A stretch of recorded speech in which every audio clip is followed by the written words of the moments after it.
Hi, everybody. Welcome to English Digest. I'm Stephanie. I'm Tom. It's our psychology unit, guys. We're going to talk about the brain, our minds, and how sometimes they work a little differently than other people's. But we all struggle with things, whether it's physical or mental. And it's good to learn about these things so we'll be more sympathetic or empathetic to the people around us. It's good to know about this stuff so that you can show more care and concern for people around you that have to deal with tough things. This is OCD. It's obsessive compulsive disorder. People who have this disorder often are faced with these obsessions that they can't control. Either they're too neat and they have to have everything clean, or they have to wash their hands a certain amount of times. Sometimes they actually have awful thoughts in their minds that they can't control, and it just gets worse and worse and worse. So today, we're going to continue talking about OCD. What are we going to learn today? Yeah, we're going to talk about some of the other symptoms, and hopefully we can talk about some things that you can do about this. And also, we want to send a message to other people to, be patient with people who have this problem. They're not doing this for attention. No. It is a real problem, and it's best that you try to understand and help them out. And, we're all in this together sort of thing. So let's get to it, everybody. Let's listen to the contents of today's lesson, and then we'll come back to discuss it. While the excessive nature of OCD can make it seem hard to overcome, someone with this disorder can learn to manage it. The first step toward a breakthrough is to acknowledge any known triggers and list the ideas and situations that prompt abnormal responses. By tracking their triggers, sufferers can better anticipate their urges and ultimately suppress them. For instance, a person may have the stressful compulsion to repeatedly check that the front door is locked. In this case, they may find that paying close attention when they first put the key in the lock will spare them their usual impulses later. Some experts suggest using a graded fear ladder, with the sufferers starting by confronting lesser fears and then working up to those that are more acute. For example, they might tackle a fear of contamination by phasing out repetition as a coping mechanism, first in a controlled environment, such as their own kitchen, and later in more threatening environments, such as public restrooms. In these distressing situations, it's critical to challenge obsessive thoughts. Sufferers should ask themselves, am I equating an irrational idea with a fact? How does obsessing over it help me or hurt me? And can I view the situation in a more positive way? Contemplating these answers helps sufferers recognize that their habits are irrational and damaging. Finally, a sufferer should remember to reach out for support. Talking to a sympathetic friend can make worries feel less menacing and remind someone that they have a support system. With these changes of mentality, people with OCD can journey toward a happier and healthier future. Okay, guys, let's dig into our article here. While the excessive nature of OCD can make it seem hard to overcome or, to tackle, to be successful with, someone with this disorder can learn to manage it. That has to be true because we've got some people who have been very successful in their fields, although they struggle with OCD. So we know that you can learn to manage it, to get better with it. The first step toward a breakthrough is something that you learn that changes everything, or maybe you have a breakthrough in your career. Something happens that really sets you up for success. So the first step toward a breakthrough is to acknowledge. You have to acknowledge any known triggers and list the ideas and situations that prompt abnormal responses, these things that you're doing. So if you acknowledge something, you say, yeah, that's true. I'll admit it's true. Or you accept something. Maybe you acknowledge the existence of this disorder itself. Some people want to say, no. I don't have OCD. You're crazy. But if the people around you are worried about you, you need to listen to them. Once you acknowledge it, you can then go forward and tackle it, conquer it. Now, some of these things that happen or that people do start with triggers. A trigger is something that sets off another action. It makes you do something. For example, I'll use a different problem people suffer with is allergies. Something you just sneeze and sneeze and sneeze, and it's horrible. A trigger for you might be dust in your apartment, or it might be you're outside and you're near grass or flowers. That can be a trigger for you. It sets off your horrible symptoms like sneezing and runny nose and eyes watering. Yeah, maybe you remember the movie Back to the Future. Yeah. The main character there, Marty McFly, he was triggered when somebody called him a chicken. He did not like that, and when somebody called him a chicken, which means a coward, he would get really mad. He would accept any challenges and do stupid things. So that's what a trigger is, something that starts something, usually something that shouldn't start in the first place. So, yeah, you can recognize and acknowledge those triggers, and then list the ideas and situations that prompt abnormal responses. So, yeah, you're basically recognizing what happens to you and why it happens to you and stuff like that. You basically acknowledge or admit they exist. And, of course, these are ideas and situations that will prompt or bring about or encourage or trigger abnormal responses. So that's what prompt means. It means to encourage or bring something about, etc. And abnormal here just means something that is not normal. You may know somebody who has abnormal behavior, and they should go see someone about that. I was just thinking how we use prompt. Prompt and trigger are similar. We use the word teleprompter for people giving speeches. Have you seen them on TV, or maybe you've seen them in real life? Their speech is actually on a monitor that is scrolling, and they're reading those words. That's a teleprompter. It's prompting them with the words they need to say. So, yeah. It's good to know what situations set you off. You could say it that way too. Write them down and make a plan so you can actually battle that or confront it. Abnormal, like Tom said, just means not normal. Maybe you have a cut on your finger, and typically it's supposed to heal in a week. But there's something abnormal about the cut because it just keeps getting worse and worse. So, yeah, those things are important. You have to track your triggers, know what sets you off. And here in the next sentence it says, by tracking their triggers, by following them and seeing where they go, sufferers can better anticipate their urges and ultimately suppress them. So if they can recognize what makes them obsessive about something, then they can later anticipate the urges that will happen later on, and then they can suppress them eventually. So here to anticipate means to expect something in the future, okay? Anticipate, that's the verb. You can expect this to happen in the future. I anticipate great joy when the holiday comes, for example. And anticipation is the noun form. And if you suppress something, it's like you're holding it back. You're not letting it really come through, suppress. Sometimes free speech is suppressed. A government won't let somebody express their feelings, and so they forcibly make them stop speaking or they put an end to it. That's suppress. Suppression is the noun form.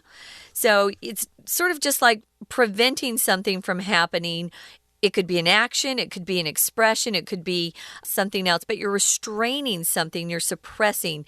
Maybe you like a guy, but you find out, he's not such a good guy after all. You need to suppress those feelings and get rid of them. But anyway, for instance, it says here a person may have the stressful compulsion to repeatedly check that the front door is locked. Oh, this is my father.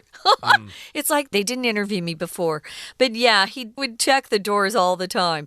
In this case, they may find that paying close attention when they first put the key in the lock will spare them their usual impulses later.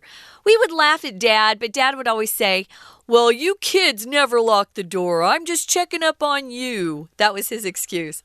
Right, so their suggestion here is that you should pay close attention when you first put the key in the lock, and that will spare you your usual impulses later. I think this is somebody that lives alone, though. Yeah, I'm not sure how your locks work in your house there. He's inside the house, and he's checking the doors from inside the house. Okay. Yeah. Well, in some cases, though, you may need to lock the door with the key from the inside. So just remind yourself that, yes, I do remember sticking the key in the lock, and I do remember turning it. So hopefully you can spare yourself from those impulses later. In other words, you can stop yourself from getting obsessed about checking the door again in 5 minutes or something, because you'll remember that you already did it. And hopefully this will help you cut back some of that obsessive-compulsive behavior. Let's move on to the next paragraph, guys. It says, some experts suggest using a graded fear ladder, with the sufferer starting by confronting lesser fears, the things that aren't so bad, at the bottom. But as you work up the ladder, those fears become more serious or more acute. They're definitely harder for that person to actually work on. So this is a great idea. Figure out what you can solve by yourself, and you might have to go to a doctor to have help on the things that are really acute. Acute is a word we use when something's quite bad. It's present, and you're experiencing something at a really severe degree. He has acute bronchitis.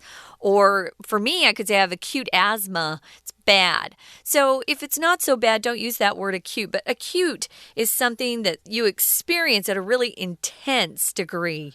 Right, so there are some lesser fears, some obsessions that aren't so bad, and then there are some that are even worse, like you're afraid everybody's going to come and kill you, or that your dog is going to grow fangs and attack you right in the neck. Oh, and, like a werewolf. Yeah, will turn into a monster or something like that. Yeah. So, yes, you need to start with the lesser fears and then work your way up the ladder to the more acute conditions. And we'll continue talking about this in just a couple of seconds. But hey, let's take a break right now and listen to our Chinese teacher. Hi everyone, my name's Jenny. 我们今天要继续来看第7单元。这篇文章呢，谈的是 OCD。那我们这后半部就来谈谈有没有什么办法可以让有强迫症的人学着控制它。当然，这边就提到，如果要说你有这样子的 disorder， 也就是这样子的疾病，你要控制的话，他提到有几个步骤。在这一段就谈到第一步，你必须要先承认你可能引发你强迫症的某一些原因，先了解，的确这样子我就会有像强迫症的行为出现。这个地方注意到 known triggers， 说你要承认已知的能引发你 OCD 的原因。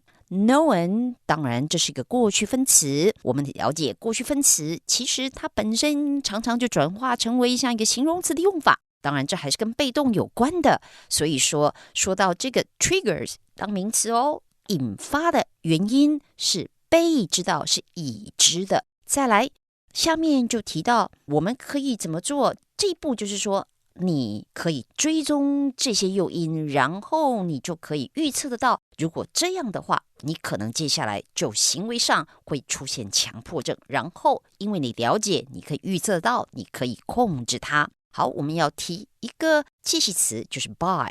我们知道 by 它有很多种用法，那以这个地方 by tracking their triggers， 这个 by 你知道它后面加的常常是一个动作，当你要表示借由这样的行为，借由做什么动作，那你就会用选择 by。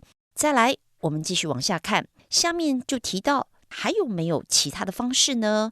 在接下来谈的第二种方法，有些专家就建议 using a graded fear ladder。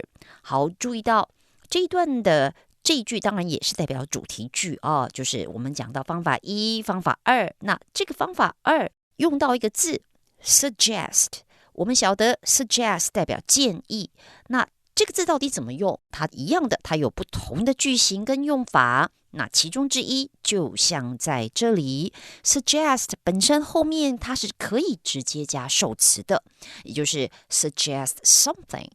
可是如果你现在建议的是做什么动作，那就记得咯，直接接的动词必须改成 V-I-N-G。 所以也就是为什么你看到 using the graded fear ladder， 除了这个 V-I-N-G 要注意之外，好，我们再来谈这个graded。 我们知道前面这一段里面我们就说过了，过去分词可以转为形容词。那像这边谈的是一种分级的恐惧阶梯， graded 用了过去分词，当然就表示说这个所谓的恐惧阶梯啊是被分等级的，也一样有一个被动的含义，所以是 graded。 接下来呢还有一个句型，就是接着 fear ladder 后面有一个 with the sufferers starting by blah blah blah。 我们注意到 with， 专家建议你用分级的恐惧阶梯，那后面家就提到说怎么做，它的情形是怎样。英文的介系词里面的 with 它就有这种功能，你要表达这个附带的状况情形，你用 with 加受词，然后后面加补语，所以这里就是很明显的套用了这个句型。这也就是为什么 with 后面的受词的 suffers， 然后接着是补语的 starting ing。 We're going to take a quick break. Stay tuned. We'll be right back.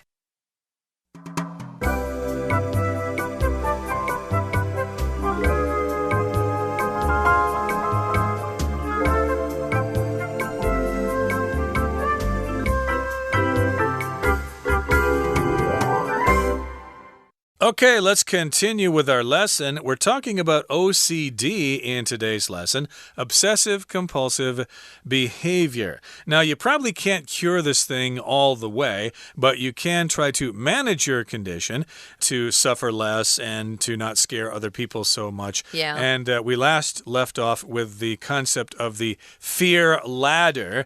You just confront your lesser fears first and then work your way up each rung of the ladder until you get to the more serious or acute problems.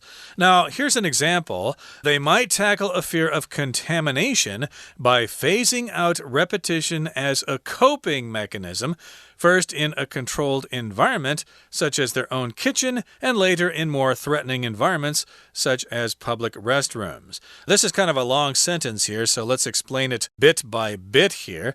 You might tackle a fear, for example, a fear of contamination, which means things get dirty pretty fast. You're afraid of that, and oftentimes you repeat yourself, you wash your hands over and over again, but you want to phase out that repetition as a coping mechanism. A coping mechanism here just refers to a way that you deal with a situation. You want to phase out this repetition. To phase something out just means gradually to stop doing that thing over time. Like when people quit smoking, for example, they phase out the number of cigarettes they have per day. Maybe one day they smoke a whole pack, and then the next day they smoke 18 cigarettes, and then the next day 16, etc. They phase it out gradually.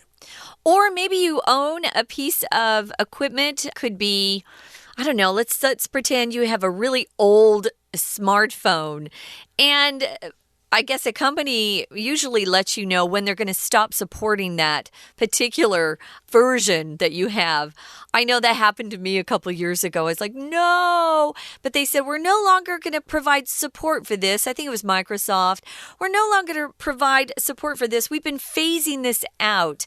But starting this year, it will be gone entirely. But yeah, it happens slowly over a period of time, little by little. So that's a good idea. Yeah, some people really do well with these coping mechanisms. First, in a controlled environment, something that is you're comfortable in. Usually it's your home, right? Such as a kitchen.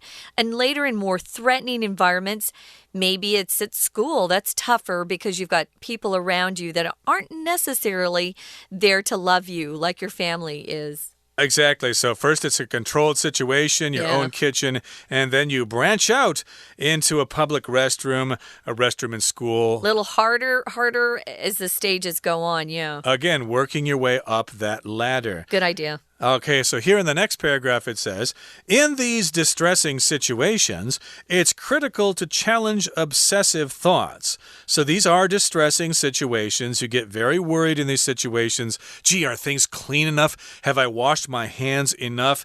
Is the door locked for sure? I need to make sure of that. So these are distressing situations.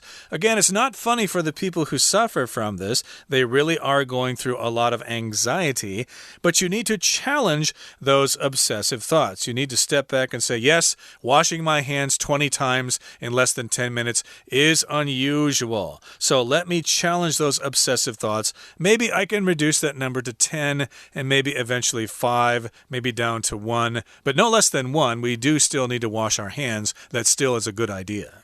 Oh, yeah. Don't get rid of these good actions just because you've been obsessing for so long. Now, sufferers should ask themselves, these are really good questions, guys. Am I equating an irrational idea, a crazy idea, with a fact, something that's true? If you equate things, you think they're equal in your mind.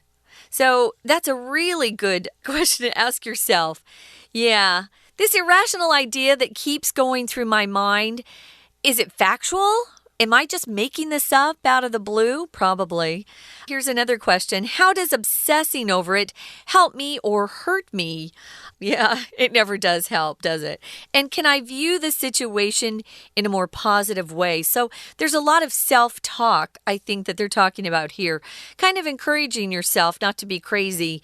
Now, if you equate something with something else, you consider them to be the same or very equivalent to each other. They're not exactly the same, but they're very similar. You could say most people equate McDonald's with Burger King. But I think they're a bit different. I think McDonald's has better French fries, although Burger King has some good onion rings that I like. But that's a way just to compare two things. If they equate in your mind, it just means they're very similar. Yes, McDonald's and Burger King are unique and outstanding in their own way. But equate, yes, you try to establish the relationship between those things. Like, for example, lots of people equate hard work with success. That isn't always necessarily true. Sometimes success comes from being really smart and not necessarily working 12 or 15 hours a day. Yeah. But lots of people do equate hard work with financial success. And yes, how does obsessing over it help me or hurt me? Again, you're kind of stepping back, looking at yourself, observing yourself doing these things and wondering, yeah, is this really rational? Is it really true? Do I really need to wash my hands 5 times? Yeah. Maybe once is enough. Maybe that is the fact. And yes, can I view the situation in a more positive way? Contemplating these answers helps sufferers recognize that their habits are irrational and damaging. So again, they need to take a look at themselves and realize, yes, I'm doing something unusual here, and maybe I can reduce the frequency of these behaviors. Hopefully. That'd be really good. So finally, a sufferer should remember to reach out for support. I think some people get embarrassed and they don't want to talk about it, but really there are a lot of sympathetic people around you, especially the people who love you, that understand. At least they can see what you're going through and they want to help. So talking to a sympathetic friend can make worries feel less menacing. Oh, that's a great word. If something's menacing, it's something that's very threatening to you, something very scary. A dog who shows his teeth and growls at you can be very menacing. I tend to leave those dogs alone. So, yeah, this sympathetic friend can make you feel like, hey, you can handle this. We're here to support you. And they can remind you that you have a support system. A support system just means your friends and family who are around there to love you and help you in life. Yeah, and they are there to support you, not make fun of you. Although sometimes your brothers and sisters will, let's be honest. Sometimes, but hopefully you do remember that they're just doing that for fun and they're not really trying to... They love you. Yeah, they're not really trying to hurt you on purpose. No. Which may or may not be the case in school. Right. If you've got bullies there who've got issues of their own and somehow feel the need to pick on other people. And if you have this problem, you're going to be an easy target. So hopefully there will be some kind of support network that says, hey, that's just a bully, that's what they do. But again, these feelings can be menacing, they can make you feel really scared. And with these changes of mentality, people with OCD can journey toward a happier and healthier future. So yes, we got the word mentality here. Mentality just refers to the way you think, okay? And it generally refers to your thinking patterns, your attitudes and stuff like that. People might have certain mentalities about hippies, for example. Oh, they just sit around smoking dope all the time and listen to psychedelia and stuff like that. That might be your attitude or your mentality toward those people. We'll often hear this phrase, she has a victim mentality. You always think people are trying to hurt you. Everybody hates you. And that's very popular in today's society. Oh, don't have a victim mentality. Be strong. You can be as successful as you want to be if you work hard. Right now, we're going to listen one more time to our Chinese teacher, and then we'll be back to wrap up. 好，我们继续来谈专家所建议的利用分级的恐惧阶梯。那下面当然还有更加仔细的说明，告诉你你可以逐步的淘汰你重复的行为，然后呢，作为一种应对的机制来对付你对污染的恐惧。好，换句话说，先从比如说你可以选一个点，像这边就告诉你，先从受控的环境开始，往下有第3个做法。你可以试试看质疑强迫性的想法，这个也很关键很重要哦。也就是你必须要让自己的大脑去问自己，我是不是有去同等看待这种非理性的想法跟事实吗？好，当你做这些自我质疑的时候，你可能就会开始意识到你现在做的行为本身可能真的不合理而且有害。那我们这边要提醒大家一个句型，像这边说到Contemplating these answers helps sufferers recognize blah blah blah. 这个用法其实我们常见英文的句构，你把动名词片语当主词，整个的主词就是思量一下这些答案。这个当主词，动词是单数哦 ，helps。最后他还告诉大家，还有一个方式就是记得找别人帮忙，寻求协助。好，那这边段落里头一样。